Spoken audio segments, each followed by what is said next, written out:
Hello and welcome to a brand new episode of Where Do We Begin? Something very different for you guys today. Of course, something that's in the news massively all over the world at the moment is the US election. It's coming up this Wednesday, Australia time, and Tuesday, America time. So we've decided to get ourselves an American guest for this episode. He's an NFL player and he goes by the name of Jon Hilliman. Lockie is my co-host. Lockie, what do you have to say about this episode today? Yeah, I'm super excited for everybody to hear it. I feel like we touch on things that we haven't really spoken about in other episodes. We talk about, of course, topical political matters such as the upcoming election and Trump. We discuss Black Lives Matters, as well as covering the NCAA and not paying players. I think it's a really awesome episode and it's really insightful. Yeah, now let's just get into that awesome insight straight away, I reckon. Let's go. Let's go.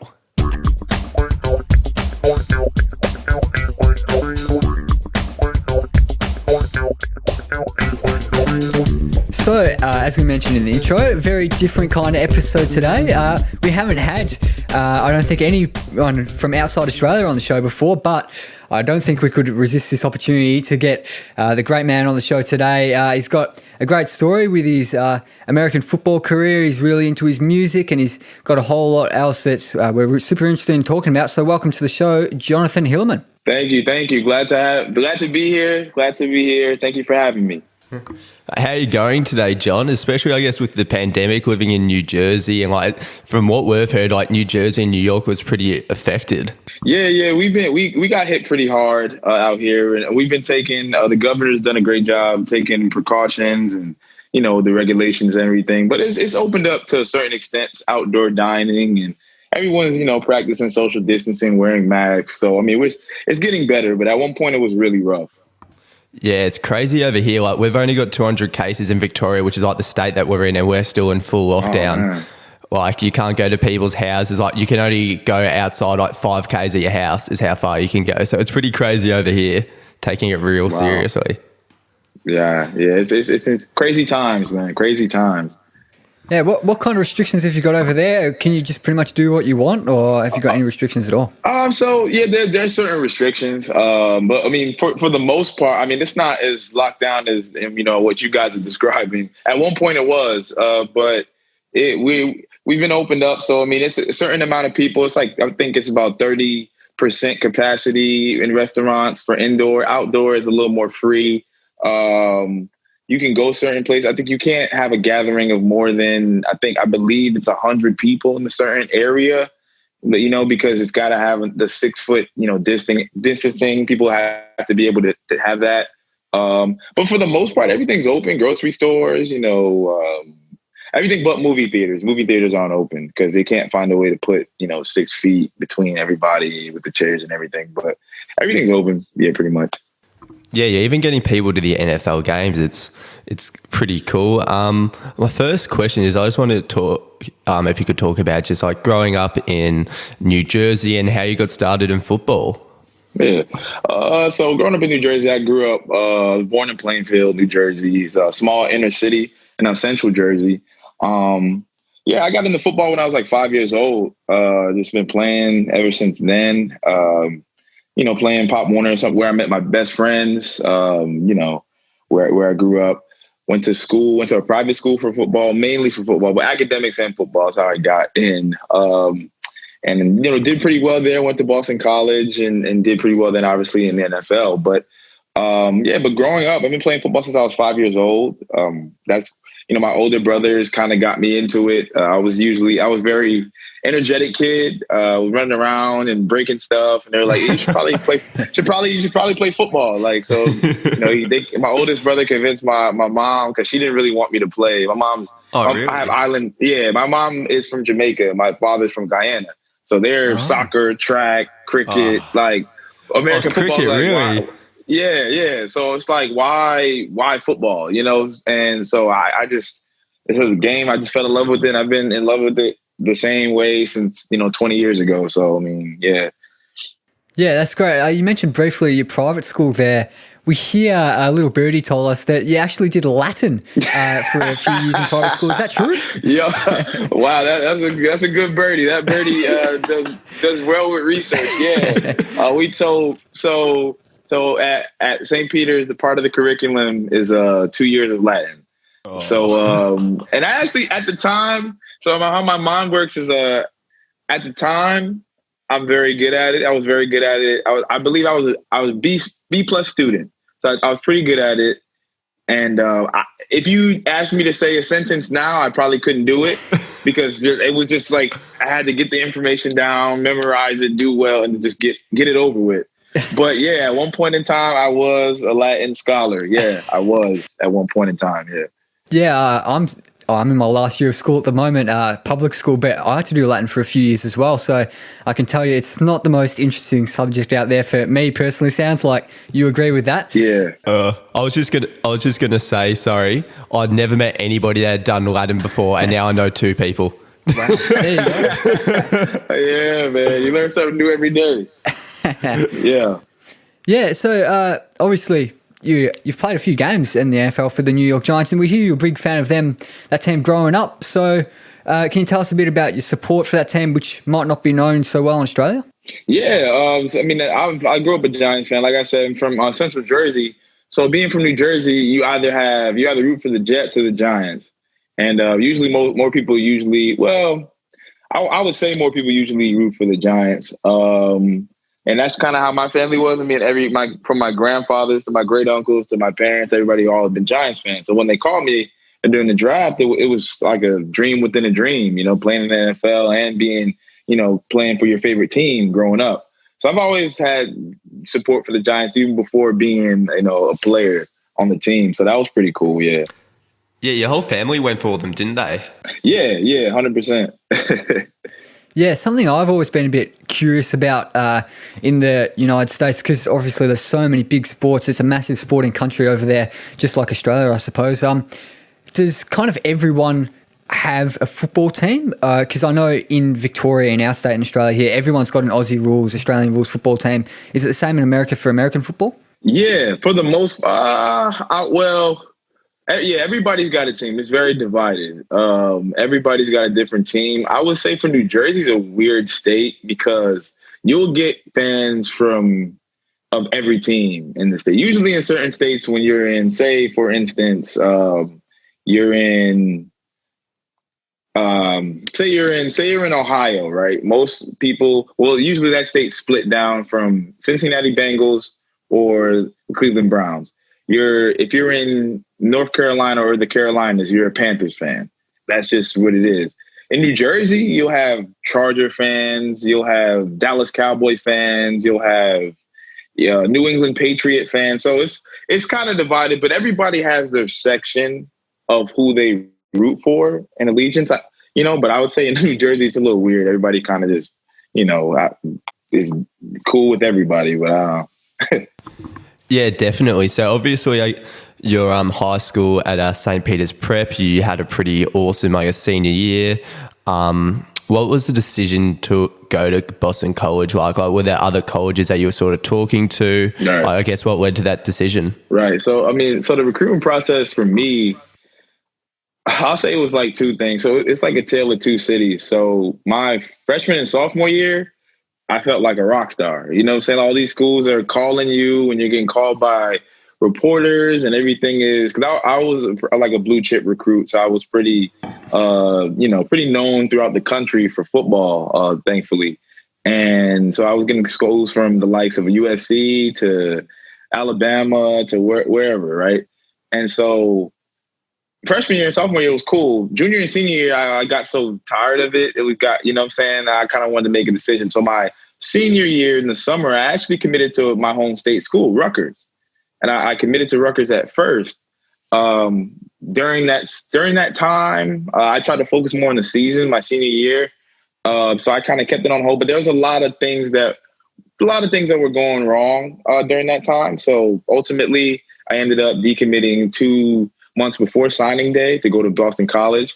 And some of the reasons why I chose to go to Boston College that I felt comfortable was just the academics, just the mix of the academic excellence as far as, the respect of the football program, the respect of the athletics department, just the overall feel. It was only about 3 hours and 45 minutes, 4-hour drive from New Jersey. So it wasn't too far. My parents and friends can come watch and visit if they wanted to.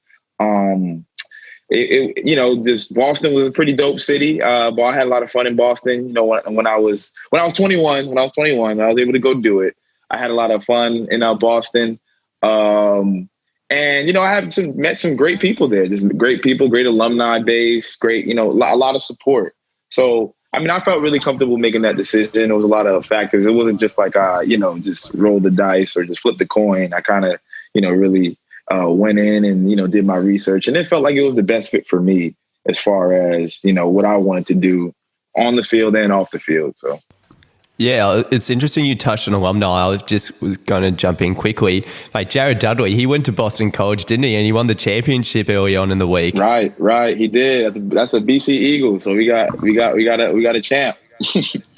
How good's that? Yeah.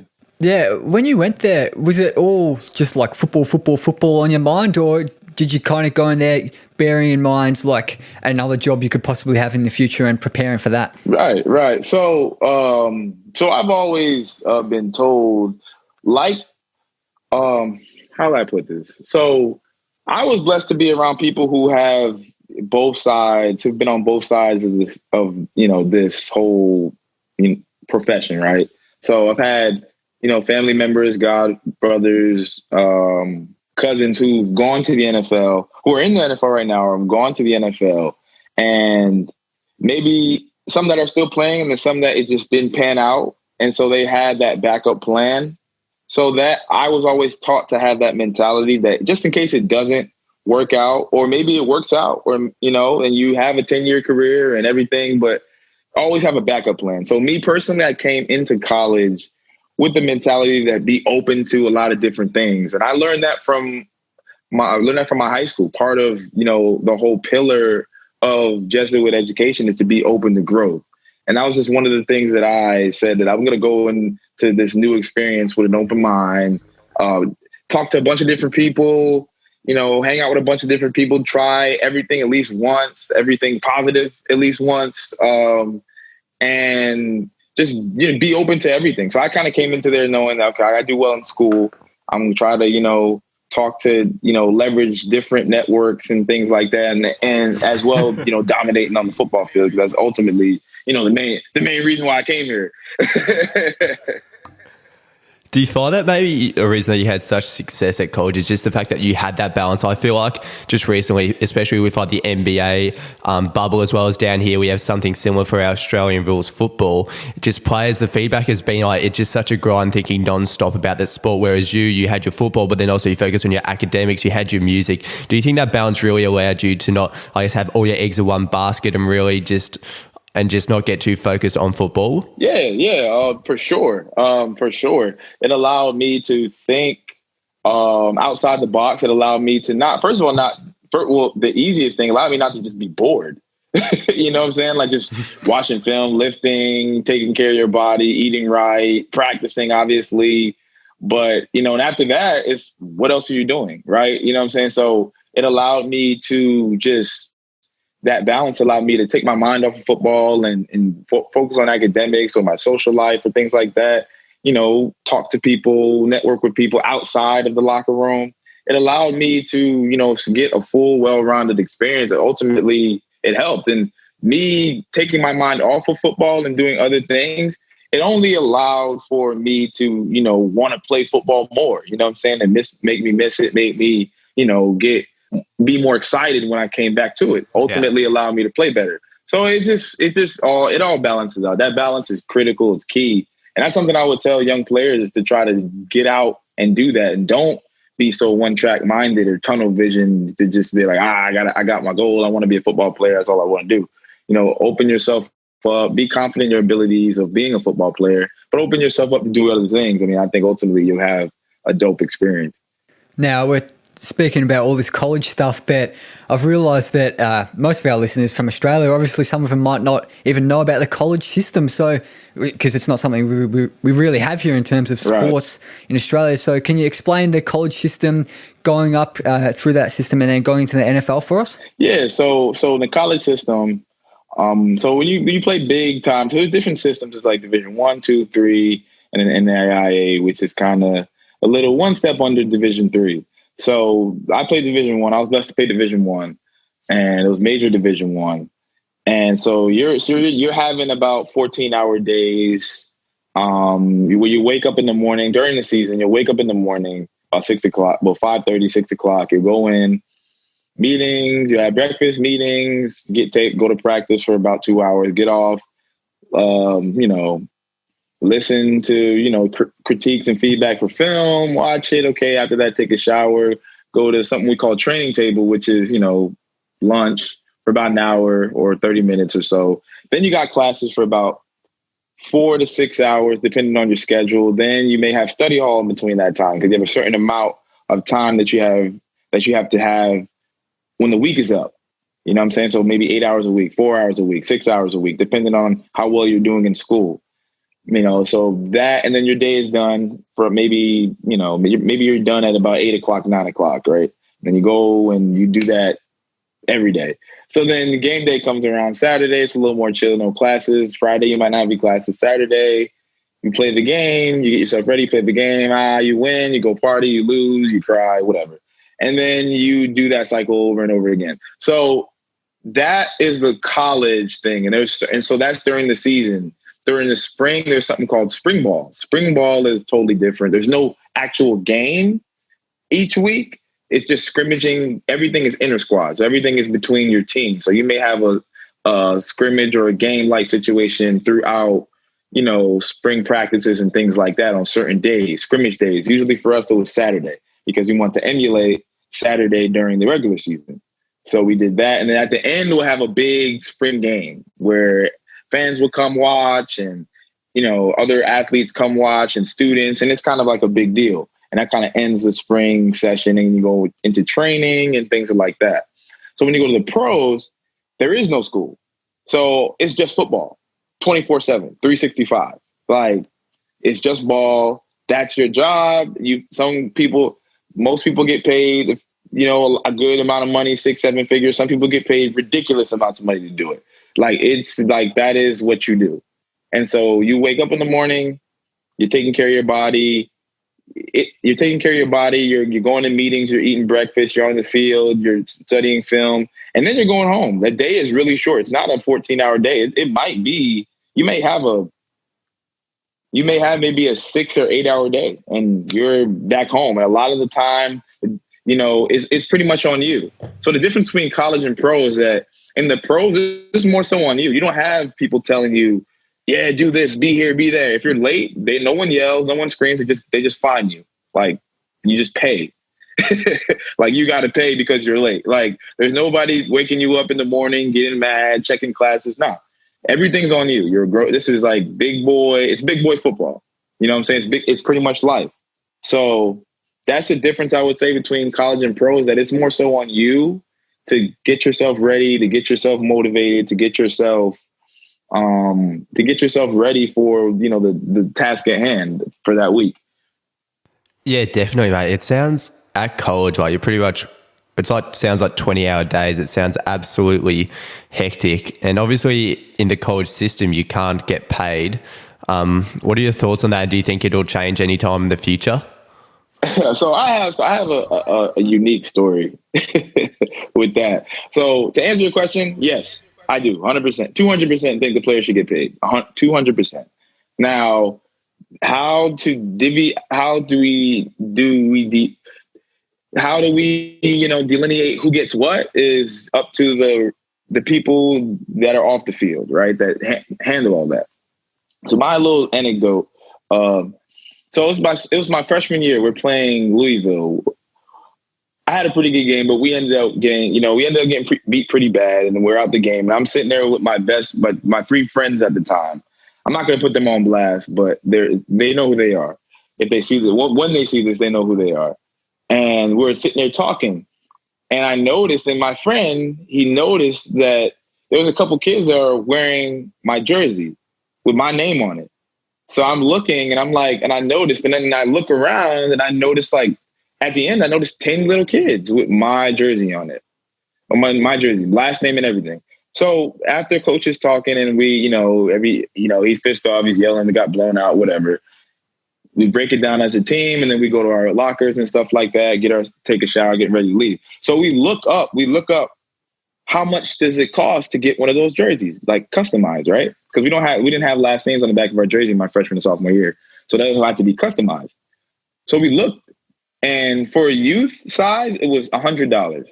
For regular, like an adult, it was $175.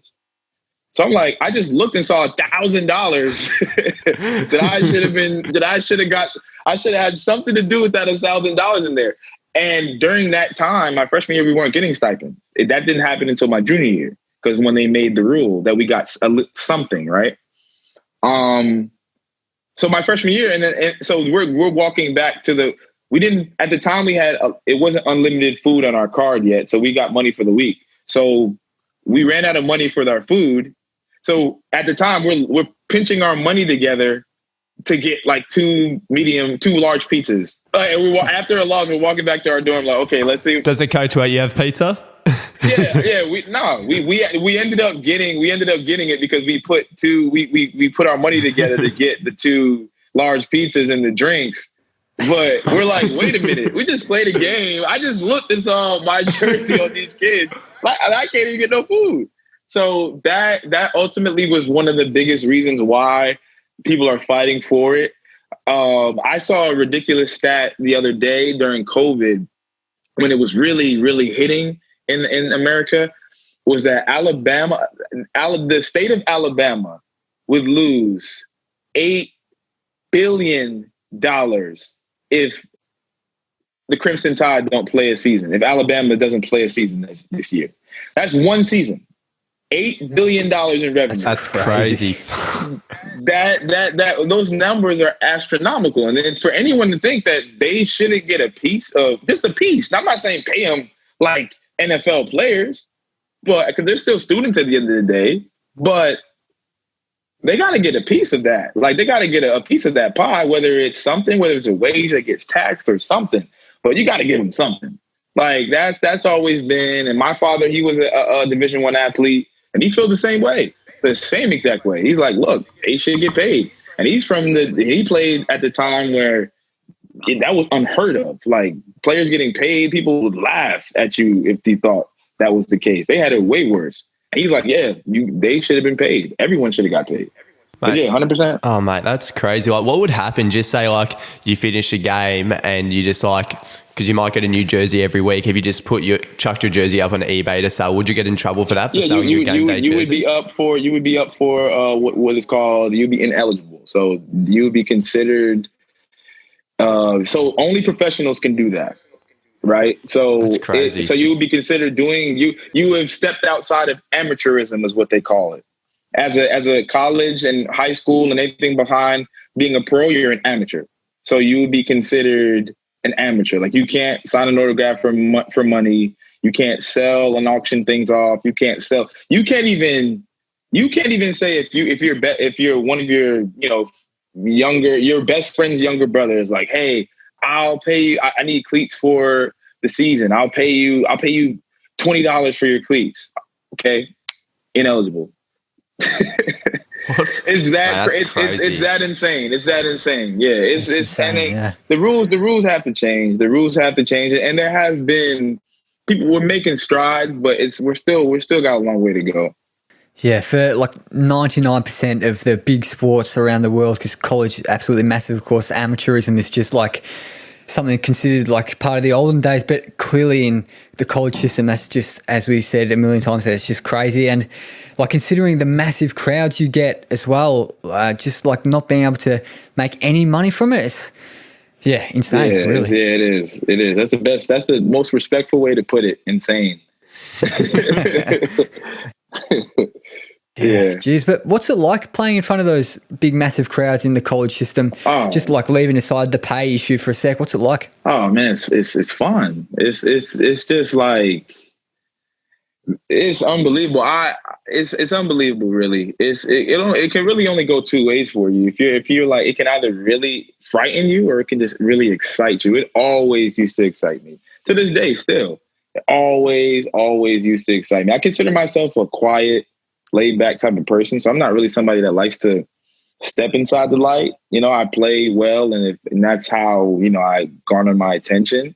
But Now that excites me. I love playing. I love crowds. I love, feeding off that energy. I love, even though I never hear the cheers when I'm running, I never hear them because I'm in like my own little whatever. But my friends afterwards, they tell me, yo, they were so loud. Yo, that's unbelievable what you did. Do you know what you just did? I said, nah, I don't. I wasn't really there. I was just like, I was there, but I wasn't there. I was somewhere else. So, I mean, yeah, but the crowds are awesome. The support's always great. It definitely helps. It brings out a lot. It brings out a lot for players. Yeah.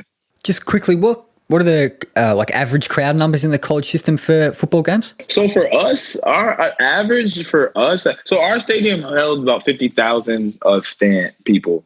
And we would usually get like 40-ish, 30-ish, like usually a lot. If there was sold out games, it would be 50, but that was like a pretty good size. I would say usually some of the biggest ones are like Penn State. They have usually over 100,000 at times. Ohio State, Big Ten schools like Michigan and, Alabama's like 100,000, 80,000. But yeah, but usually we would go to other teams like Florida State. They had about 85,000 packed crowds. So it was a lot of people, a whole lot of people that are either cheering for you or wanting you to do very bad. So however you see it, they're making noise. So that always gave me energy. Yeah. Yeah, definitely. I just want to touch on your first 2 years of college. Obviously, your freshman year was awesome. You broke a lot of records at Boston College, but then in your sophomore year, you got injured and only managed to play 4 games. Like, how did you go from that high of that first year to, I guess, the lows of the injury in the second year? Man, that was tough. So that sophomore year, that was the first time I've ever been hurt in anything. I've been an Ironman. Even to this day, I've been an Ironman as far as, being healthy. I mean, God has allowed me to, be healthy. Right. And so during that time, it was like a culture shock. I didn't really know what to do. I didn't really know. I'd never been hurt. So I didn't know how to I didn't even know if I didn't really want to go to practice. I felt like I was in the way, you know what I'm saying? Like I never really been there before, and cause like freshman year, I mean, doing well, that was I was blessed to have that. I'm very thankful for freshman year, very thankful for the things that I was able to accomplish with the players that, I was able to accomplish that with. But not to be smug or anything, but I was used to playing well. That's what I came to college to do. To play well. So it wasn't like I was, tooting my own horn and I'm the man. That was part of the plan. That was part of to start out and then, keep going and make yourself a household name at Boston College. So it was going on schedule. Sophomore year, that's when it was like, whoa, you know what I'm saying? So during that time, it was tough. It was really, really tough. And for a while, there was a lot of negative thoughts for a while. I lost a lot of weight at the time. Wasn't getting a lot of sleep.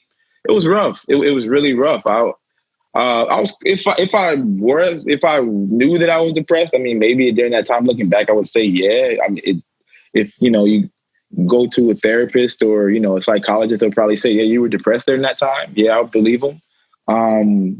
It was tough, but and that's kind of where but I went into just tapping into a different crowd, right? So I wasn't playing ball. I was more into school. I was doing my rehab. I was more into school. And I started to tap into other things like music, getting into music for real, to a certain extent, and hanging out with other people. I mean, my sophomore year, it was a rough year, but if that year didn't happen, I wouldn't have met some of the greatest friends that I've had to this day. I mean, I still visit them. I still talk to them. I was just with one of my friends groups in Connecticut, for her birthday. She knows who she is. And so that it's a blessing in disguise, right? It's bittersweet because like I wasn't playing ball. And if I was playing ball and having a great year, I probably wouldn't have met them. I probably they would have just blended in the crowd. I would have just kept going and doing my thing. But that year I got hurt, and I was able to meet new people and do other things. And it helped me miss football again and really get back into, having a good season and going on and picking up where I left off. So, yeah, it was tough, but I figured it out. I figured it out, and with a lot of help. But yeah, I ended up figuring it out and doing pretty well. Yeah, you spoke about your kind of dark days with your mental health briefly there. It would just be so easy to get so low and down yourself and that kind of thing. But did you have any kind of coping strategies or techniques that you used to kind of boost your self-esteem, I guess? Well, simple. It's simple but deep. God. Like, I don't mean to get religious-fied, but I come from religious and spiritual family. My grandfather's an apostle. My parents were ministers growing up. So my mom would always send me gospel music. I love gospel songs. I love gospel. We grew up listening to it before rap. So she'd always send me different ones, just just for encouragement and things of that nature. And they helped me a lot. I have friends who were also, Christian athletes. I joined a Christian faith group with Athletes in Action during that time, where I got really close to a couple people who are in the NFL to this day, teammates and other, athletes who are professionals in their fields. And I was able to meet other athletes from different schools who were also in the whole group. So that definitely helped me a great deal. It definitely helped me a great deal. But another thing I would say is just kind of doing things to take my mind off and doing things that I loved, other things like music, like I said, music. Being in the studio again during that time, when I was 19, it kind of brought me back to the first time I started writing, poetry, writing rhymes and, rapping at the lunch table in middle school or rap battles in high school and in the locker room, freestyle sessions and stuff like that, where it's just for play. And it just kind of brought me back to those like really, really good times, like those great times. So being in the studio, rapping and creating and thinking with the other side of my brain, like being an athlete is one side. Like you're here, you're repetition. Okay, you're working certain muscles. When you're in the studio, it's totally different. It's repetition, but it's different. It's more creative. It's just it's similar, but it's just a whole different creative process. And so that helped me out a lot. And just hanging with other people. That was another thing. Hanging with different people with different perspectives, people with different, mentalities, different schedules, different schedules and different systems of how they go about their day, just learning different things from other people and how they do things, how they hang out, what they do on weekends. Those things definitely help pass the time. And they made the days not feel so long, like they were when I first got hurt. And so, yeah, those things definitely help. Yeah, all of those things. Okay, so we're jumping ahead a little bit here. So it's the end of your 4 years at Boston College and you make the decision to transfer to Rutgers. Is that how you say it? Yes, yeah, Rutgers, yep.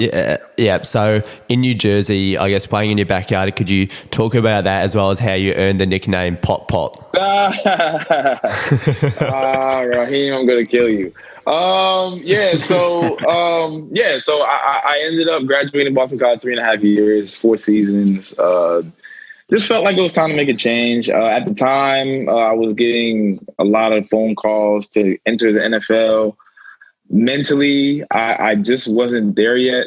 I didn't have the season that I wanted, my senior season, the season that I felt that I should have had. And it's nobody's fault, but it's just how it went down.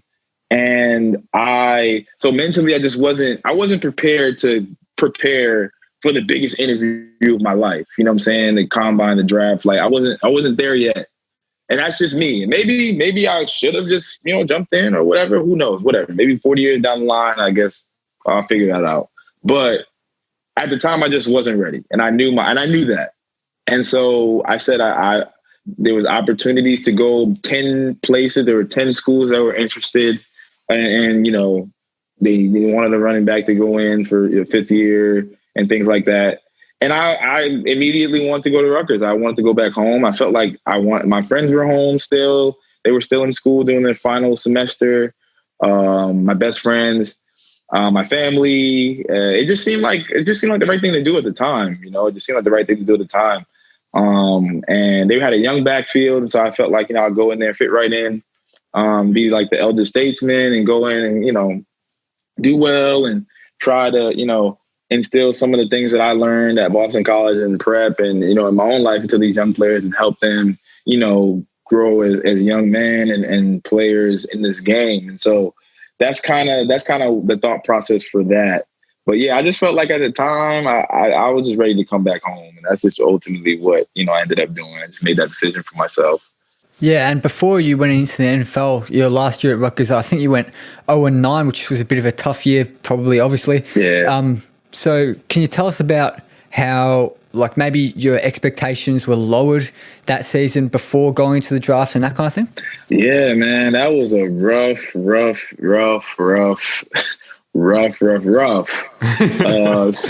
series of time, man. If you told me that it was gonna go like that, I would have not even like imagined that it could have. It was just, but I mean, that's just the game. The Big Ten is a Big Ten East. The Big Ten Conference period, is a phenomenal conference. It's the top 3 conference. Some people may say it's the best, and the Big Ten East division of that conference is probably, arguably, the best conference in college football, if you want to say, so you're playing against guys that are playing the NFL every single week. So it was tough, man. It was tough. And you had a lot of young players that were in critical positions, and they had to grow up too fast and just weren't ready. And so during that time, it made things tough afterwards. But ultimately, like I did when I was hurt, I figured it out. And so, just went back to the drawing board, just grinded, and just, picked up the pieces and try to make some things happen. Try to make some things happen afterwards. But yeah, that was a tough time, man. And so I guess heading into the draft, what were your expectations like? Had you spoken to many teams? Did you know where you were going to go? Or yeah, so I had a draft grade my draft grade was from 5th to 7th round. So my agents were talking to me, and I was getting talked to by a few agents, and they were reaching out and training and everything. And so I don't ever expect anything, but I was told by the experts and the analysts that I would be a 5th to 7th round pick. So I didn't know what that meant, but I was just like, all right, cool. That's great. It doesn't mean anything until it actually happens, but all right, cool. It's nice to put on your resume, I guess. But so that happened, and I was training and things like that. And fast forward, I have a great pro day, test really well, workouts. I get a bunch of workouts from, I get about 7 workouts afterwards. So I'm working out with 7 NFL teams and getting calls and things like that. So it's a lot of interest there. So I'm thinking, okay, maybe, so, I have a party and things like just a smaller gathering at my best friend's house. And long story short, don't get drafted. So it's kind of quiet. It's kind of eerie. It's like, okay, what's going on here? Like, why 256 guys got picked and I wasn't one of them? Like, what's going on? So during that time, I didn't get picked. And it wasn't like it was just another thing I had to prove. Like, I've had to prove myself when I first went to prep. I ended up proving myself. I had to prove myself when I first went to Boston College. I had to prove myself. So I knew this was just going to be another thing that I had to do. I just had to prove myself. Things are going to go at some point in all those journeys. Something went wrong. Something went really good, and then something went wrong. But then you just had to pick up the pieces, right? So that's just what the pattern was for my career, for my life at the time. So when that happened, got called by a few teams. The Giants was the 3rd team that actually called me, and I just instantly said, yeah, just because it just made sense, right? I'm a Giant fan. The Giants called me. I knew when I saw East Rutherford on the area code, I was like, yeah, I'm going here. Like, that's the Giants. That's it. You know what I'm saying? And so it was a big deal. And I told them the news, I got off the phone, I told them the news, everybody just starts cheering and the confetti and everybody's jumping up and down and they're hooting and hollering. And I knew that day that, I was going to be a New York Giant. And so, that next day went back into the training facility that I trained at, and we went to work because we knew that, nothing was guaranteed. You had to go and earn it. And, that's kind of when I was intending on doing. So, yeah. Yeah, just quickly, who are the other teams that spoke to you, if you don't mind saying? Yeah, so I was talking about the Chargers, 49ers reached out, the Ravens reached out before. Well, the Chargers and the 49ers were the two teams that reached out before the Giants. The Ravens reached out afterwards, but I was already had accepted the deal with the Giants. But, so they were the teams that, called. Well, the first four teams that called after the draft. Yeah, so tell us, so you rock up to training, there's Eli Manning, one of the greatest quarterbacks of all time. Growing up as a Giants fan, like, what was that like? I'm sure he was one of your heroes growing up. What was it like? He still is, man. He still is. He is just, I can't say enough great things about him. Just being able to, even for 1 year, just being able to talk to him and meet him and just figure out why he's the way he is, what makes him tick, why, his routine and things like that. But literally the first day I go in and sign my contract about 3 days after the draft. I'm in the auditorium with all the other rookies. We're talking and stuff like that. And, I played some of them in college and played against them, and we're just talking and whatever. And he walks in and I freeze. I just froze, right? And so one of my friends caught it, and he's like, "Bro, what are you doing? Snap out of it, bro! Like he's gonna be your teammate." I'm like, "Oh yeah, right." So I called him for the first 2 weeks. I called him Mr. Manning while we were on the field. Like every time, all right, run a swing right. All right, Mr. Manning. All right, Mr. Manning. He's like, call me Eli. He kept saying, "Call me Eli. Call me Eli. Call me Eli." And I'm sorry, Mr. Manning, kept saying that for 2 weeks. And it wasn't for 2 weeks until I actually said yeah, all right, Eli. I didn't feel comfortable saying that. Right. Yeah. So, but man, you're playing with guys like him, guys like, guys like Janoris Jenkins and guys that I watched growing up who played for the Giants. Sterling Shepard, the guy I watched in college who was, with the Giants. And so, yeah, guys like that who I saw playing for the Giants, it was just unbelievable to be able to play with them and train with them and to still have a relationship with them, outside of it. So it was pretty cool. It was pretty cool. Mate, I bet, playing, getting to train with your hero, I think that's everybody's dream, especially at your hometown team. Now, being your first year rookie, there's always stories of rookies having to carry the senior teammates' bags and all that. Did you have any stories like that? my group, shout out to my first running back group. They were actually the coolest guys that a rookie could have had. They weren't really, I mean, every now and then, if it was a long day at camp, I would carry everybody's thing, but that was very rare. They were very, very cool. I mean, the only thing I had to do was get food, and it was Chick-fil-A, Popeyes, and I would go and get their orders, and I always had it on time, and they get exactly what everybody wanted, and that. I knew that was what came with the turf. I mean, I knew as a freshman I had to do it, and that was just what it was. So I knew that, but they were really cool. I've heard stories from guys who, I know that were rookies at the same time who've had worse stories than I had, and some of them I can't even share. And because I sworn secrecy. So for me, it was all PG. They were really cool. They did a lot. They taught a lot more than they, try to, rule with the iron fist. They really taught me, how to go about this NFL thing, how to go about, dealing with certain things and routines and how to prepare for a game and things like that. So a big shout out to my running backs, my veteran running backs in that room. They really took care of me and grew me up in the game. And I definitely indebted to them for that.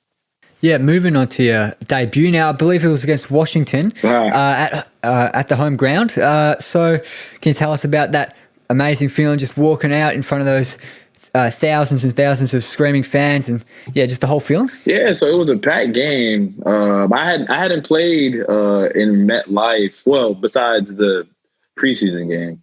I haven't played a game in MetLife since my senior year of high school when we played state championship.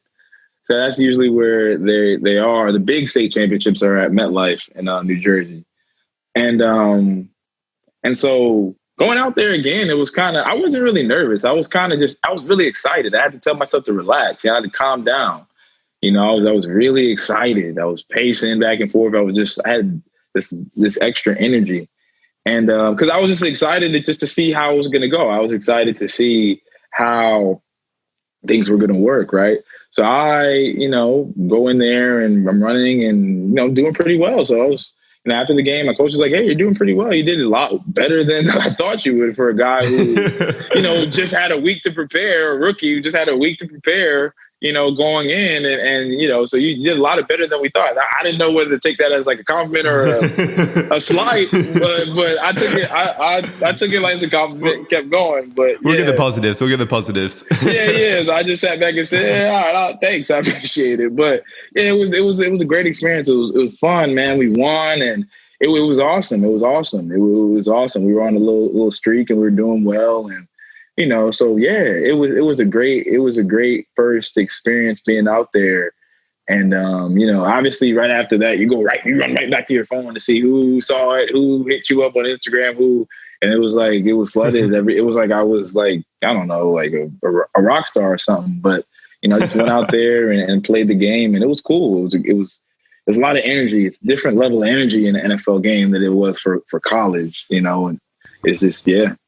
Yeah, definitely. Over here in Australia, like normally when somebody plays their first game, like they get like either like a Gatorade shower, that they get their like first jumper presented. Did the Giants do anything like that for you?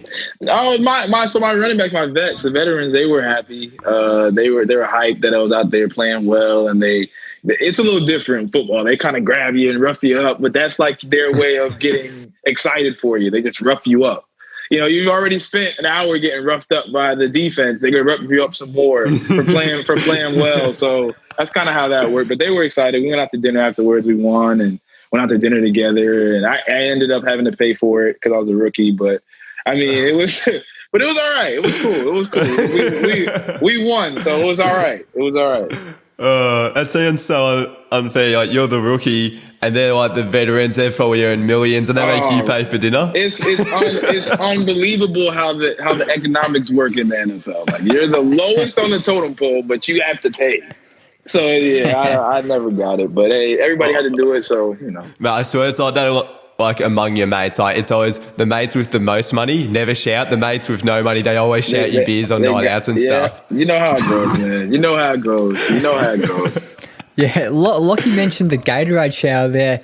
I presume Gatorade exists in the States, just like a sports drink, and that like on your debut, your first game in the AFL, Aussie rules, the first gamer will go into the middle, all the players in a big huddle, they'll sing the team song and like throw bottles of Gatorade, pour bottles of Gatorade all over the player in the middle. It's a weird tradition, but look it up if you're in the States and listening to this and a bit curious about that. But a question I've got to ask you actually is, NFL is just like a worldwide thing. Obviously, it's got fans across the globe. When you're playing your games and when you're in an NFL team, do you realise the scale and the global scale of the league and the sport? Yeah, so it's crazy. You get fans. Well, it's different because it's NFL is worldwide, but there's like certain teams that have a deeper connect than other teams, right? So, and the Giants just happen to be one of them. When you're in New York, that media market is worldwide. Like it's just everybody knows New York. Like regardless of where you're from, you can point out where New York is. Everybody knows New York. Either been there or want to be there. So, we'll get fans from Brazil. We'll get fans from Australia. We'll get fans from Canada, Germany, everywhere that are saying, yeah, Giants. And they're talking in their language. I don't know what they're saying, but they're saying Giants. And I'm like, all right, cool. Hopefully you're not saying screw the Giants, but you know what I'm saying? But they're showing their support. So yeah, it's got a huge worldwide reach. And it's expanding, which is awesome. I mean, hopefully one day football becomes an Olympic sport. You know what I'm saying? Like that would be the greatest thing ever. And so, but yeah, football is expanding. It's expanding, and it's good for the game. It's good for the game. Yeah, 100%. Now, jump forward. So it's your third game. you're playing New England Patriots Right. at New England, Right. and you make your first start. Like, what was that like to get to start a game, especially against the champs? Like, it was exciting. I was overly excited. A little too excited, I would say, looking back to that game. Because like I said, I don't get nervous. I get excited. I have to kind of tell myself to relax. You know what I'm saying? Like, that's my biggest thing is just relax. And so I was really excited. It was a quick turnaround from the Vikings game. We played on Thursday. We played on Sunday, and then we ended up having to play on Thursday. So, you're playing, it's quick, but you got the Patriots on the road. Hey, it is what it is. This is the NFL. Make it happen, right?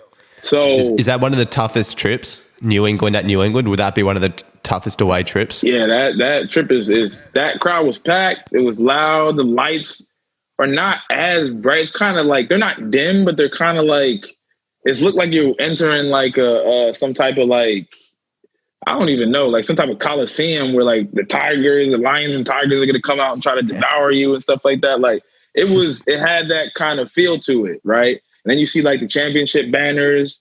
They definitely orchestrate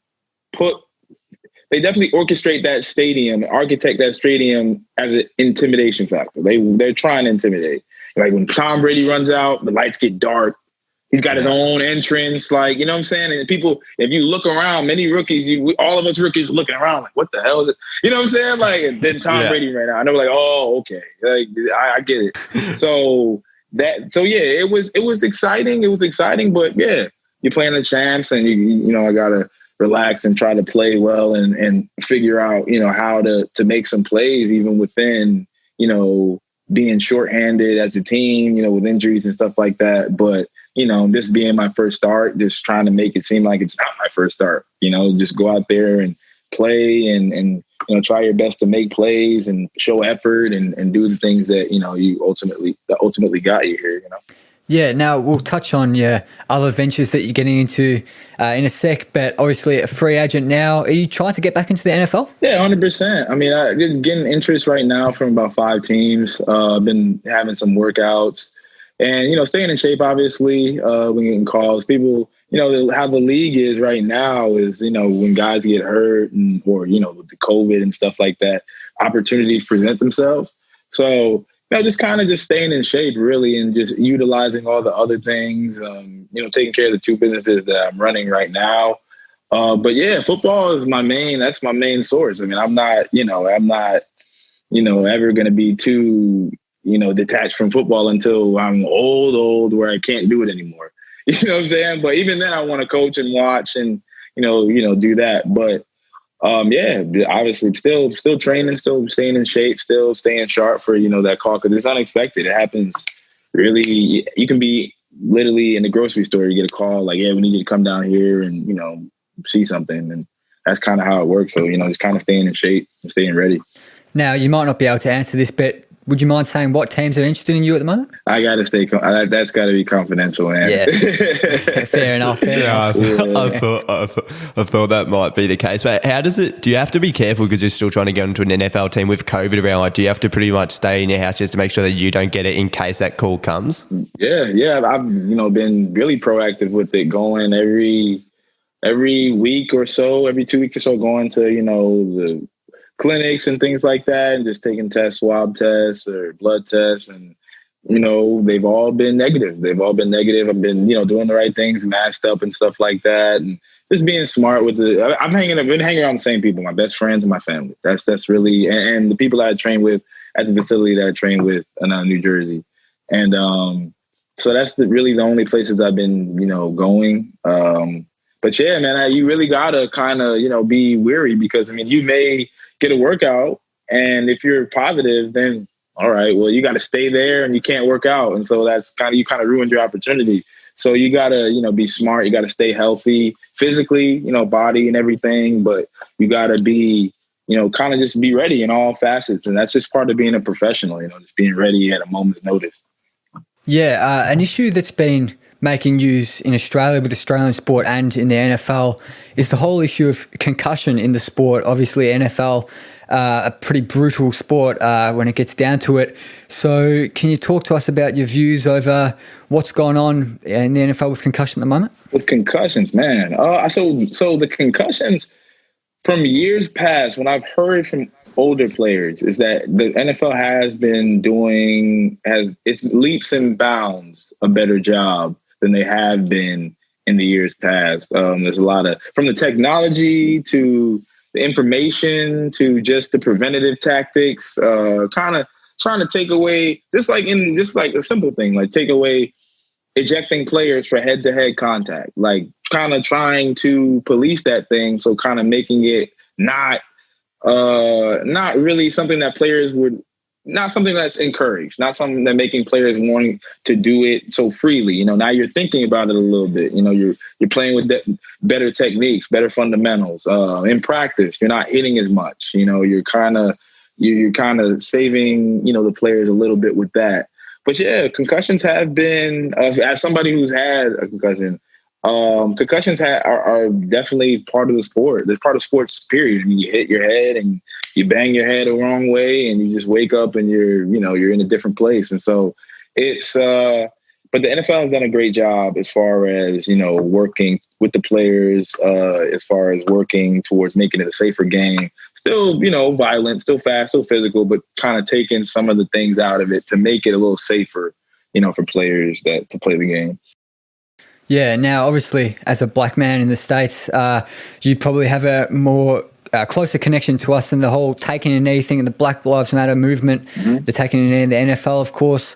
So obviously America has been making news over here for some crazy stuff going on.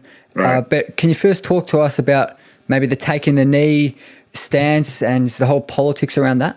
Yeah, I mean, it's starting to become, so when Cap did it a while ago, it was for, the unfair treatment of Black people in America and all across the world, the police brutality, and just ultimately there wasn't much accountability being put on these officers who were stepping outside of their badge, right? And so at the time, we just weren't, America, for whatever reason, the world just wasn't ready for it. The NFL, we just weren't ready for it. And so now it's become a thing where people are starting to see. A lot of these things are alarming. A lot of these things a lot of these issues are being documented on camera visually. You're seeing it every day, right? Every other day in different places.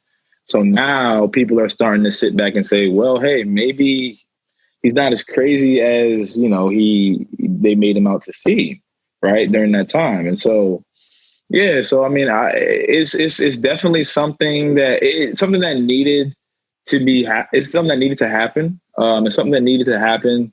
It's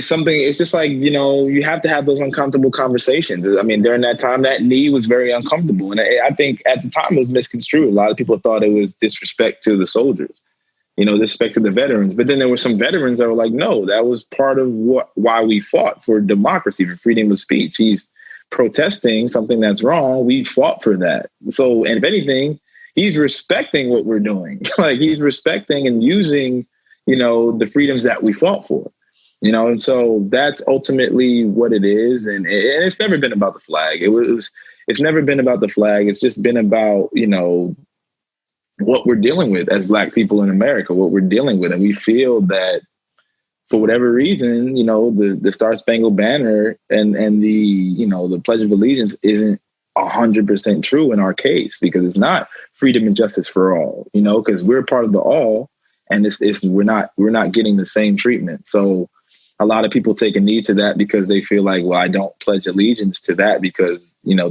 America isn't pledging allegiance to me. You know what I'm saying? So that's kind of how that whole thing feels. But yeah, it's going out throughout sports. You see it on the helmet decals and the jerseys, and you see it in the NBA, and you see it in the MLB. You see it in all sports, because people watch sports, so they see that it opens up the mind. You see it, it draws attention to it, which ultimately is going to create a conversation. which ultimately is all we're asking for, is create a conversation, educate yourself, and figure out what you can do to go out and do something to make a change. You know what I'm saying? And that's just ultimately what's being done. Yeah, 100%. It's an issue that I've been following really closely because I've actually got cousins in America who are Native American. And so one of my cousins, Genevieve, her boyfriend, Anthony, he's African American. And so he was going to the protest because they just had a son together. And he's like, well, I got to go do this. I need this change. Kion, he's going to have to grow up this world and I want him to be safe in it. And so it's an issue that was so, I guess, close to them. Have you noticed change over the last couple of months? Or do you think that there will be things will seriously change? I think that the issues in America are deep rooted. I think these issues, now when you think about it, this isn't just from when the Black Lives Matter movement started in 2013. This is from 1613. Yeah. You know what I'm saying? So it's like when you're so deep stuck in your ways, they say you don't get stuck in your ways. If you do something the same for 5 years, you're stuck in your ways. Try 400. You know what I'm saying? Like that means you're set. You're so set in your ways that you've taught others like you to be that same way, who have taught others to be that same way. So with that being said, and I try to keep a positive approach. My father, one of the smartest men I know, he's always telling me, John, see the glass half full. You know what I'm saying? Yes, you drank half of the glass, but you still have some left. You know what I'm saying? And always see the positive side. And yes, I'm starting to see initiative. I'm starting to see an effort. I'm starting to see, some type of something.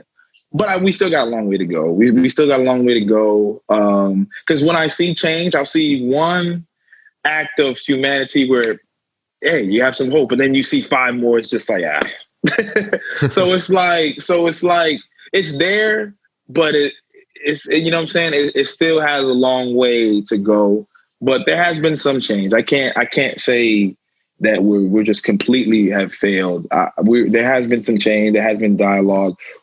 5 years ago, 10 years ago, you would never see Black Lives Matter on a basketball thing. You would never see people pushing to go vote. You would never see this initiative so large in America as it is now. It's just like it feels like the neo civil rights movement. Like that's what my grandmother told me the other day. She lived through it. And so this is like the neo civil rights movement. It's just like, wow, she was taken back from it. So there has been some changes, but we still have a long way to go. Yeah, obviously, like people's rights shouldn't be a political thing at all, really. But this sadly all ties into the election, which is coming up, and we'll be releasing this just before the election. So what are your thoughts and the country's thoughts just around the whole state of the states coming up to this crucial election? Right.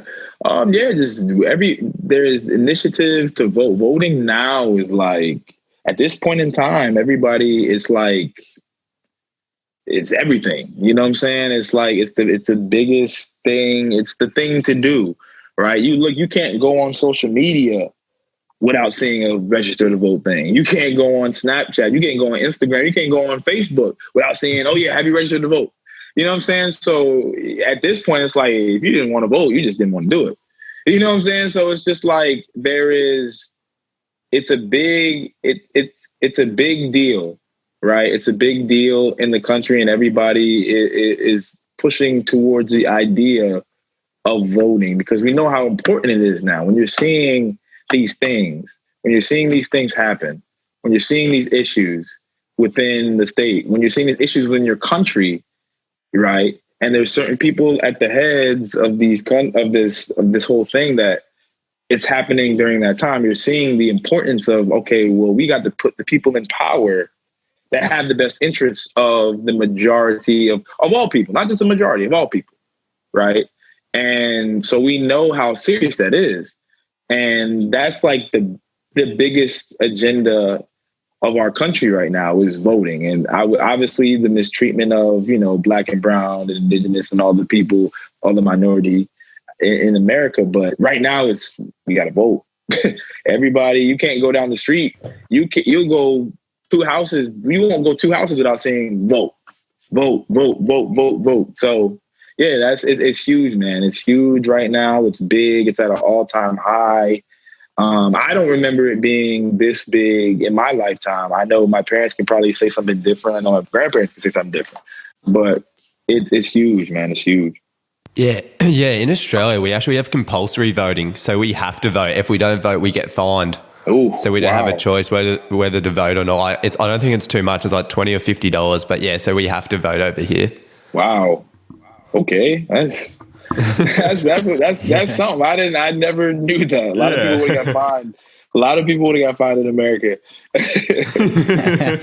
think it's just like us and maybe Argentina or something, and like a few Pacific Island countries. So, yeah, but it's something that most people agree is a good thing over here. But I want to move on. Speaking of the election, Donald Trump, one of the most divisive and one of the most talked about figures in history. You either love him or you hate him. I'm not the greatest fan of him myself. I think Lockie's the same. What are your views on him? I mean, me, I don't get too deep into who he is. I just because I think politics and the news is probably two of the most depressing things that you can really view. I will say that, and this is probably the only thing I will say because I don't really have many nice things to say, but I would say that he's just somebody who runs the country how he sees fit. He runs the country how he sees fit. He does what he feels is in the best interest of the people. He does what he feels himself is the best interest of the people. Now, a lot of people may feel like, not really the right way, myself, but he does what he feels is, right. He speaks what he feels and he does everything from what he feels. And, if that's how it is, that's how it is. But that's just really how I feel about that. I can go on all day about it, but I don't want to get frustrated. I don't want to get frustrated, man. So I'm just going to say that. Yeah. Are there many people around where you live? I think your area, might be, correct me if I'm wrong, but it's probably one of the more progressive areas in the States. Are there many big like Trump fans, or does Trump have rallies around where you live? Oh, where I live? So where I'm from, no, because it's predominantly black. but yeah, you see it. I mean, you see it in New Jersey. New Jersey is one of the wealthiest states in America. So yeah, you'll see it. I mean, usually. Now, I'm not saying because I'm not a political expert, and I'm pretty much people gonna watch it and be like, "Oh, he's a." But usually, wealthier people vote Republican. Usually, not all the time. Yeah. So you'll see. So you're gonna usually get. So a lot of the time, people might not. Because I have friends who are Trump supporters just based off of business. Not even just, I don't like this guy, I like this guy. And then ultimately people would just say, well, I don't like you then. You're a Trump supporter. I don't like you. You're racist. Yeah. You know what I'm saying? And a lot of times like, well, I don't really like him as a person, but a lot of his policies go with what I'm trying to do. You know what I'm saying? Like, so you see a lot of people like that, and mostly in Jersey, a lot of people like that. But then there's some people who just, who think a certain way. They just think a certain way, and they're cool with, what he's cool with, and they just align with him 200%. And that's just them. And hey, if you think like that, that's my always thing. My mentality is with it is, look, you think that way? Okay, cool. I'm not going to look at you any different. My thing is just, what do you do with that? Like, you can say what you want, just don't harm me. Don't harm my family. Don't harm my friends, or you're going to get a pretty negative reaction from me. Rightfully so. Anybody would feel the same way about that. But yeah, I mean, to answer your question, you see a lot of those out in New Jersey. You do see a lot of those. And, if that's what people feel that they, that they align with, then power to them.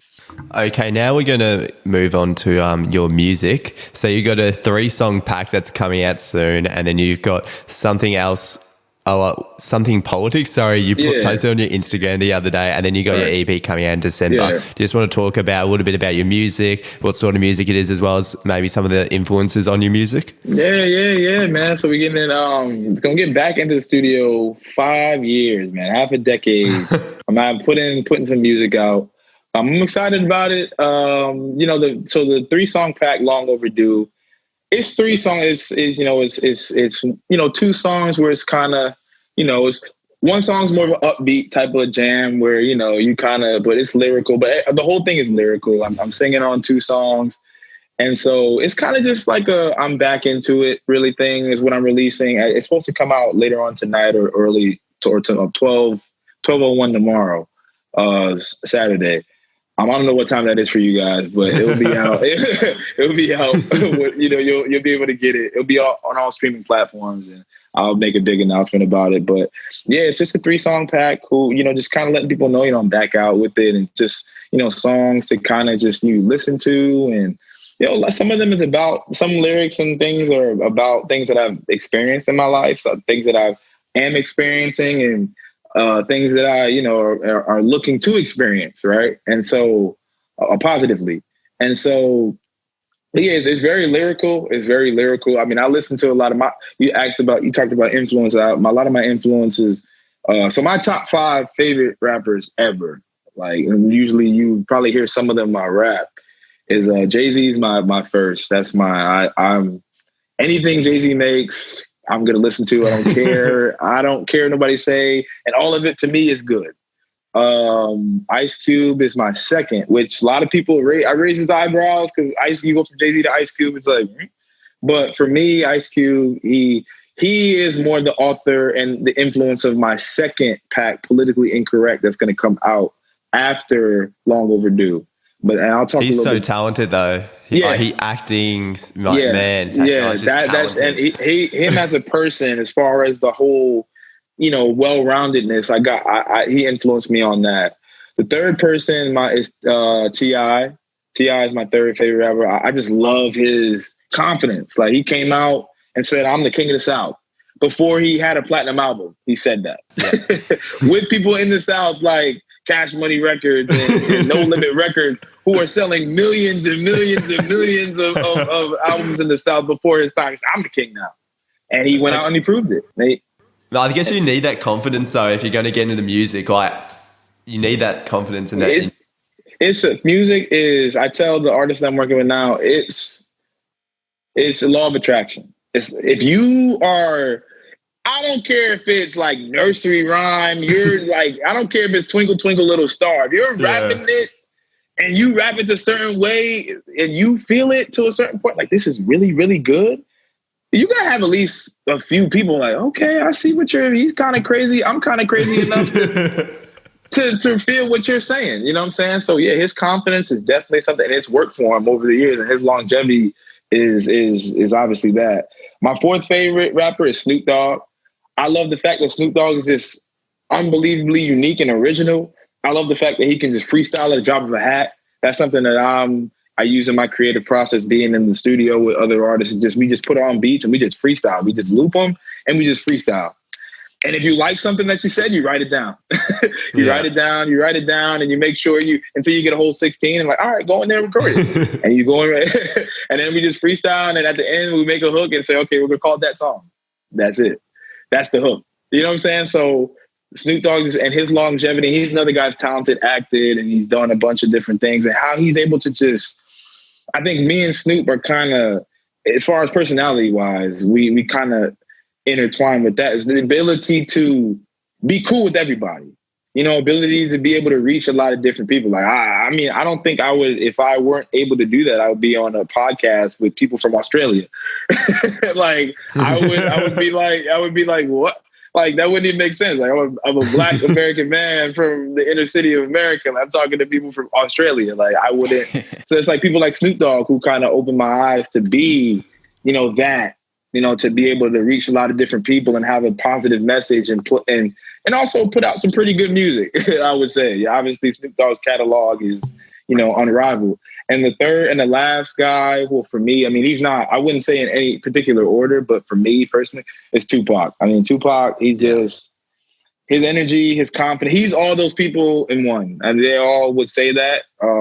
Tupac Shakur, long live Tupac Shakur. He was political. He was rash. He was confident. He was a lover boy at one time. You didn't know who Tupac was. He was so versatile. And I think that's myself in a nutshell. I mean, I'm somebody who, I know the foundation of who I am, but I have just so many different layers. You know, you can hang out with these people, hang out with this people, this right here, do this. You know, it can be energetic, can be this, can be that, can be political, can be so. And he's also another artist that influenced the politically incorrect pack that's coming out after the pack that's coming out tomorrow. So yeah, those are my influences, and a lot of new age artists now, like J. Cole. Well, not new age, but guys that are out now, like J. Cole, obviously, some Drake in there too, obviously. Kendrick Lamar, love Kendrick Lamar. He's my second guy right now under Meek Mill, which is like my top dog. I mean, that's Meek is, you don't even gotta say nothing. You already know, like me saying Meek Mill, you just knew, like, oh yeah. Like that's my dude. I love Meek, man. He just raps about what he's been through. He raps about what he's going. And there's a lot of similarities in how I want to, portray the message as well. But yeah, a whole lot of, and then you got some new school guys. I don't know if you heard of him, Kyle. He came out with the project the other day, which is really good. I listened to him. I listened to St. John. Check that out. Yeah, I listened to. It's called I forgot something about being famous. Something about being famous. Like you're gonna know me when I'm famous or something like that. It's this new project. Yeah. Kyle. His name is just Kyle, and I listened to it. It's unbelievable. St. John is another guy. I followed St. John a while ago because I found out he was Guyanese. I said, okay, cool. I'm Guyanese. I got to listen to him. Yeah. And I found out he was really good. Those new age guys. I love Lil Yachty. Obviously, Lil Uzi's really good. Lil Baby's really good, Gunna. And so a lot of those guys with that type of flow, the Migos, of course, with that, that type of flow is on some of the later projects and stuff like that. But at the end of the day, I'm a 90s guy. I love lyrics. I love beats. I love beats that'll make you move. But I love to rap lyrics that'll make you think, that'll make you go back and say, what did he just say? Wow, that was a crazy lyric. You know what I'm saying? Like, my lyrics are something that I believe that you got to replay. You got to hear it again and rewind and say, did he just say that? Like, that is kind of the idea and the response that I want when people hear my song. Obviously, I want you to bob your head. I want to make you move. I want to make you laugh sometimes. Sometimes you want to have some thought-provoking stuff that may make you cry. But at the end of the day, I want you to think. That's ultimately what I want at the end of all that. I want you to think and not just take my word for it, but inspire you to think for yourself and have your own perspective and say, okay, hey, he might be right. Let me see that and let me read back into that and see what they're really talking about here. And so that's for but that's ultimately, but for the 3-pack, it's just, upbeat song, 2 pretty good songs that, I'm happy about, freestyles that I'm pretty excited about. And yeah. Mate, 100%. I get what you mean, like, completely. It's funny. 2 of the main, I guess, rap and hip hop artists I listen to, which I think really get me to think. You haven't actually mentioned, but I love Childish Gambino and Vince Staples. I think those 2 guys, so talented. Particularly Gambino, because he can, how he's just got funk, how he started with his rap, that he sort of moved to more funk and hip hop and soul. And then also Vince, though, because I love how he just raps over beats and man, he's just so diverse. Those 2 are 2 that I just love listening to. I actually took, the funny that you said that, I actually took Childish Gambino's idea. I actually did a remake of the freestyle that he had. I don't know if you remember from his 2016 little album. It's like an all y'all freestyle. And it was a Timberland beat that he freestyled on. He sang afterwards. And I literally was like, ever since I heard that song, I was like, I gotta do that. I gotta do that song. So I finally, 4 years later, I finally was like, you know what? I got the studio time. I got the studio. We're here. Let's do it. You know what I'm saying? And so I was freestyling over it for a while, and I was writing down lyrics as I'm freestyling, coming up with different lines.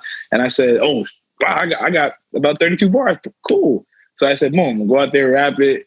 and I sing at the end, and I was like, man, I like this. You know what I'm saying? So 100%. that's kind of, and that's the song. It's called. That's the third free verse. It's the last one on the tape. It's called Neo Renaissance Man, and it's pretty much explains Childish, just like myself. Childish writes plays, he writes, he raps, he acts, he does comedy, he does everything.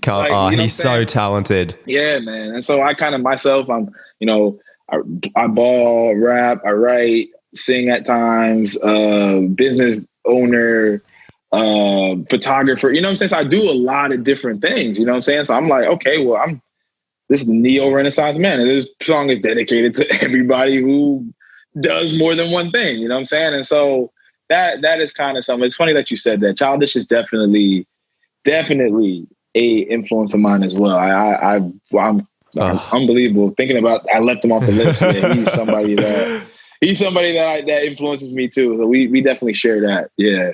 Oh mate, I was so lucky. I got to see him last year. Wow. And dude, like seeing him live was amazing. Like, what are some of the? I'd just like to ask, like, what are probably some of the best live performances you've seen with your music, as well as like, how do you think that your music? Because obviously you'd want to play it live, because I feel like that's the pinnacle of music, getting to perform in front of people and getting to see them react. Like, how do you want to take that going forward? So down the road, so obviously my expectation with, football is to be back in the football, of course, but during the off seasons, most of the time when I will be doing, performing, because I love music. Yeah. It's not college where I have people telling me that I know you can't do music. You got to go to school and you got to play football. Now I'm the owner of my own brand, you know what I'm saying? So I can, go out and do certain things, right, to a certain extent, but go out and perform and stuff like that. And, have performances, have stuff. My ultimate dream with all of this is to be in the NFL and to have a platinum album. That's my dream. Like, to be a pro ball player with a platinum album, right? And to be able to perform at Coachella, when Coachella comes back, perform at these I want to perform at the BET Awards. I want to perform, at those places. I have a song songs that are so big that people say, come perform at such and such. Like, that would be awesome. People like, doesn't he play ball? But like, no, he raps, he's really good. So that's ultimately what I would want. Ultimately the biggest dream of mine. But yeah, as far as taking it, obviously got to start small, but as far as taking it, I'm during the off season, just going to different places. Obviously, hopefully with, COVID kind of slows down at that point where it's safe, people to congregate together and, go in and have performances. But it's like I have performances and things like that. And even now it's the virtual thing, right? How we're doing it. So you have a performance where it's like you got a big screen of like thousands of different people checking in and listening and, vibing to your music. So that, I would definitely be open to that. But yeah, like going on like small tours and things like that would be cool. I would love to do that 100%. I would love to do that as well as taking the artist, that I'm working with on tour and opening for people and things like that. That would be cool. Unbelievable. Yeah. Before we get to our famous last segment, the famous last segment's got a bit of an Australian-American theme this time, but something I want to ask, if I came over to America and I said to someone, I'm Australian, what's their, what kind of judgments are they making about me? What kind of person do you reckon they think I am? What's the stereotype? Of Australians? Of Australian, yeah. Oh, accent. Accent, right. The accent is big. You know what I'm saying? Like mate and Aussie and, you know what I'm saying? And things like that. Cause I have Australian friends. I have two friends that are Australian. I have a couple. My roommate in college at Rutgers, my housemate in college at Rutgers was Australian. So I have pretty good ties with Australian people. And every Australian person I've come across has always been a phenomenal experience. So I could definitely say that. So me personally, it was like, yeah, these people are gonna be cool. And they gotta have a great accent. I love the Australian accent. I love it so much. I try to practice it, but I don't want to be disrespectful to you guys and like. No, give it a go. Yeah, give us your best Aussie accent. Come on. All right, mate. I'm gonna try to be as Australian as I can, but yeah, I don't want to be bad. It's not bad. It's fine, man. But yeah, man, like stuff like that. I've had a good amount of Australian friends, so I think my pre-notion was coming in as I know these people are gonna be cool, they're gonna be welcoming. It'd be awesome. They'd be open to a lot of different things, and so it's going to be a good time. So that's ultimately my personal, prejudgment of Australian people, that they're really good people. So yeah. Now, it's been a long one, so I think we'll move on to our last segment. Jonathan, I'm not sure if you've listened to the show before, but we like to do a bit of a quiz. So it's going to be you up against Lockie. I'm going to be giving you 5 questions that are very vaguely related to your career. So you ready to go? Yeah, let's go. We'll do it.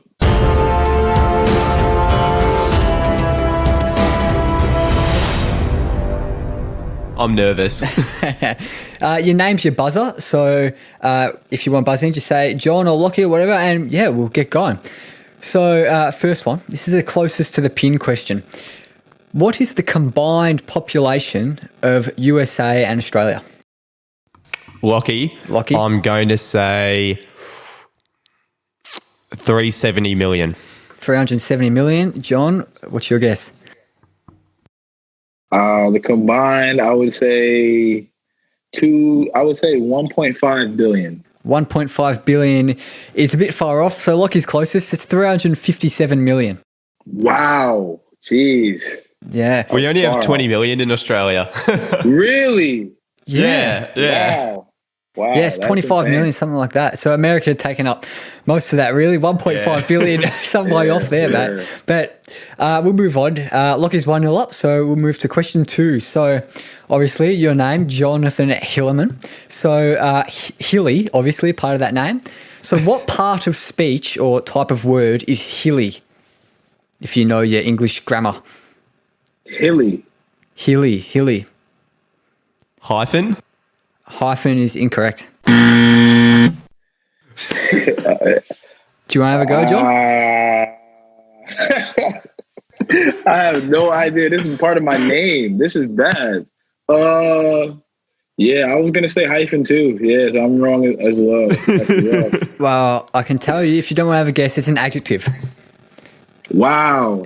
An adjective. What is it? What is it So mean? it's like it's describing something. So like the hilly suburbs of Melbourne or something like that. Ah, okay. So okay. Yeah.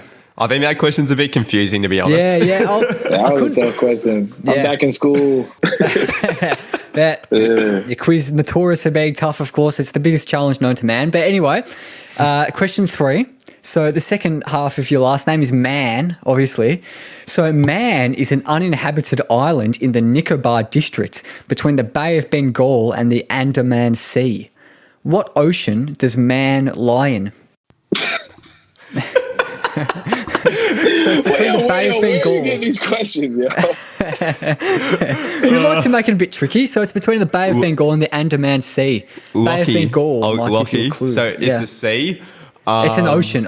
What ocean is it in? Ocean. Yeah. Well, I don't know many oceans. I'm not going to say.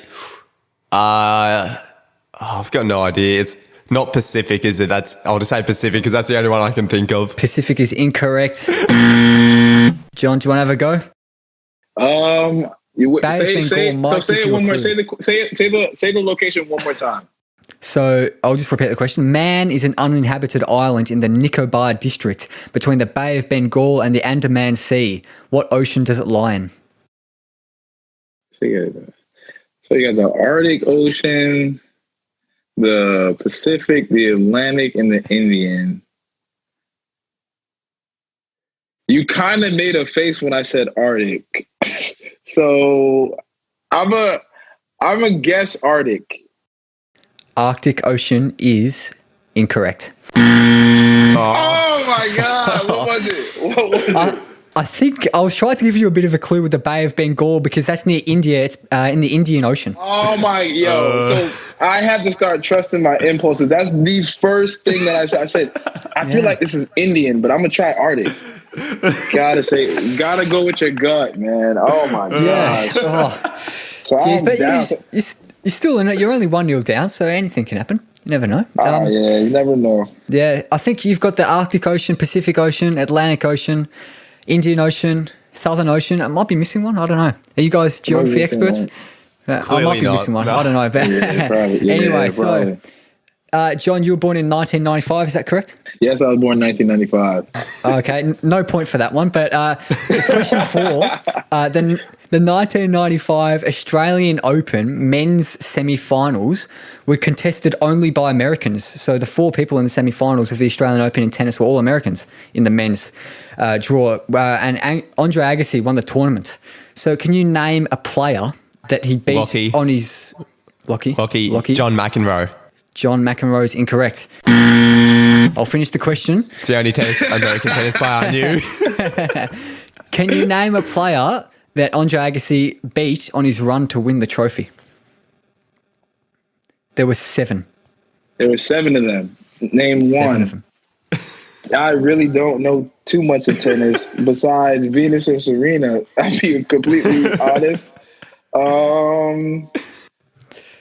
So all the people in the semi-finals were American. So I will guess Andy Roddick. Andy Roddick. I think Andy Roddick was a bit later than that. But the one you might have got is Pete Sampras. You might have heard of him. Pat Rafter, an Aussie guy. You haven't heard of? I know Pat. Yeah, Pat No Rafter. idea. Well, there you go. He beat Pete Sampras in the final, and the other ones you guys probably haven't heard of, so I won't mention. But anyway, question 5. You know what, John? I think that this quiz is just too hard. Like, only one of us has been able to answer a question. This isn't a reflection on us. This is a reflection on the quiz master. Oh, mate, that's a big claim to make. This in the quiz. Kind of tough, but I mean, I don't make excuses. Last question, I gotta get it right. Right. Well, some of our guests have done hours and hours of prep leading up to the quiz because if they win the quiz, it's the biggest achievement they've had in their career. So, but you've still got That a chance says more of about winning. our guests than the quiz. Yeah. Question 5. You're 1-0 down, John, but you're still in it because question 5 is a who am I question. So I'm going to go down from 5 points all the way down to 1 point with a series of clues. And it all leads up to a person. It's a who am I question. And once you buzz in, you can't buzz in again. Or once you buzz in and get it wrong, you can't buzz in again until the other person gets it wrong. All clear with that? Clear. Okay, all good. So for 5 points, and John, you need to get 2 points to win it outright. For 5 points, I was born on the 9th of October, 1940, somewhere in England. I'll move it on. I don't think you're going to be getting it there. So for 4 points, I became involved in the skiffle craze as a teenager, forming my first band in 1956. Mate, Stephen Hawking couldn't get this. Next. For 3 points, I rapidly gained fame in the 1960s alongside fellow people born in my city in northwest England. Should I move it on?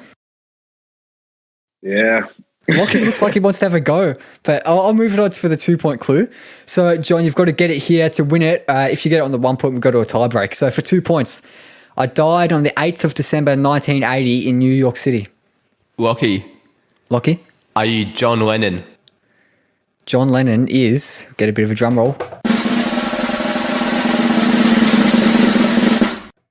Correct. Oh my goodness, that's it. That is, yo, the crazy thing about it, before you said died, I was thinking Paul McCartney. So I was thinking along the lines of like that group. I forgot he was the guy. Oh man. There you go. And for the 1 point clue was I was part of one of the most famous and successful bands of all time. And one of the most well-known singers, songwriters, and peace activists ever to live. John Lennon, of course, with the same first name as you. That's why he's the answer. There you go. Yeah, I should have got that. That's rough. But hey, man, it's home field advantage is a real thing. I mean, I'm the away team, so it's a little tough on the road to win, but it's all right. I'll make no excuses, man. That's a great win, Lucky, bro. Respect. One question I've got for you, John, actually. Usually I do for the Who Am I, someone who's got the same birthday as the guest. someone's got the same birthday as you is Prince Charles. I was wondering if you know who he is in America, Prince Charles. I've heard the name. I can't say that I know actual things it might have been about a bit him. hard. Yeah. I chose not to do Prince Charles. Thought you might not have got him. But anyway, I think we'll leave it there because it's been a long one. So thank you very much, Jonathan Hilliman, for coming on the show. Oh, no Thank you problem. so much. Thank you for having me. I had an unbelievable time, man. Thank you for having me.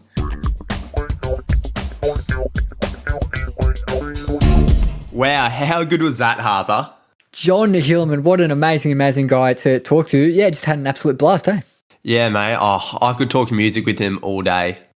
Yeah, and actually, speaking of his music, we did promise to play his music at the end of the show. His newly released track, one of his 3 new tracks. But before that, Lockie, can you plug the socials quickly? Yeah, so you can find us on Facebook at Where Do We Begin? And you can check us out on Instagram and Twitter at WDWBpod. That is WDWBpod. And of course, get around us, help us out with a little 5-star review or just a good review by word of mouth with some of your mates. That's massively appreciated. It really helps the show grow. But Lockie, should we get straight into the song? Yeah, I'm keen to listen. Okay, so this track is called 5 a.m. in Somerville. But just a quick word of warning. It's got some coarse language in it, so if you are listening with your kids in the car, I don't know why the fuck you'd be doing that. But anyway, if you're doing that, just a word of warning. It's got some coarse language, but here it is, 5 a.m. in Somerville by Jon Hilliman. Yeah, yo, can I call you back? Yeah, I'm in the studio right now. I'm about to make the freestyle and shit. Yeah. Let's see if I still remember how to do this. I'll be right back. Look. How could I lie about the body count? I used to lie around her mama house. Now with these women getting all aroused, they know the money come in high amounts. They know I've been about it, still the people doubt it. Now they wondering how this shit happened. They know I took a loss, but I bounced back, cause I moved like a spring in the mattress. I was a young and I wanted the cash, but still I had nothing to go put in the safe. Me, I was struggling, living bad, so I got all that portion, I made me a play. It's when my hitters got caught with the stash, the ones that got hit and got put in the cage. It's when my hitters was moving too fast, the ones that got hit and got put in the grave. We was in high school, we was young niggas, me and Jay was just whipping the range. We was in high school stacking funds, nigga, you was working for minimum wage. I should have been a millionaire already, but I was too focused on me getting laid. So nowadays I move like a porn star, all I do is just fucking get paid. Life is a maze, I'm 25 in a month, but me, I'm still finding my way. Put it in waves, I'll probably be there in a month, that's what the directions will say. Niggas will hate, I never listen to him once, especially if he don't play. Nobody save, I eat a rapping nigga's lunch and then I go force him to pay. Honestly, I'm trying to fly out the country, ask me a question, don't make an assumption. Niggas like, John boy, how you living? And then turn around and they asking for something. Honestly speaking, it's coming in bunches. We can talk business, though, come on, no dumb shit. I made a company so I can run shit. I need a crib in the hills just to function. Cause I be wildin' and moving silent, but them niggas be wildin', I'm moving violent. And my crew was the flyest, so called a pilot. But my nigga don't try us, we starting riots. Cause we never retreating and never hiding. So as soon as we see him, my niggas sliding. All my hitters, I feed them until they giants. But you niggas ain't eating like on a diet. Fuck what you say, I did it my way. You niggas ain't stopping the fun. I gotta get it today. These haters can't see me as if they was watching the sun. Trying to take over the game. It's either you blocking for me or you watching me run. They know when all of my plays, they sending the blitz, but still they ain't stopping me once. Yeah.